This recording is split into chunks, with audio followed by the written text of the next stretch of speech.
மன் ஸல்லா ஸலாத்த சுப்ஹ ஃபஹுவ ஃபீ ஸிம்மத்தில்லாஹ்.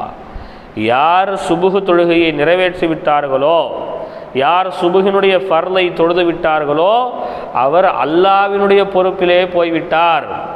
அவருக்கான பொறுப்பை அல்லாஹ் எடுத்துக்கொள்கின்றான்.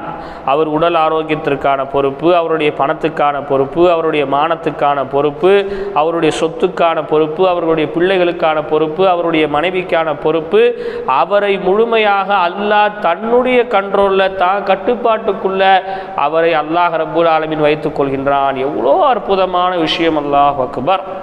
எவ்வளோ அற்புதமான விஷயம்! பெருமானார் ஸல்லல்லாஹு அலைஹி வஸல்லம் எவ்வளோ இந்த உம்மத்துக்கு சொன்னாங்க, சுபுஹ் தொழுகையின் மீது கவனம் செலுத்துங்க. அதனால தான் முஅத்தின் சுபுஹினுடைய பாங்கல சொல்லுவார். என்ன சொல்லுவாருங்க? ஸலாத்து கைரும் மினன் நௌம். நீங்கள் தூங்குறீங்களே தூக்கம், அந்த தூக்கத்தை விட சிறந்தது சுபுஹ் தொழுகை தான். வாங்க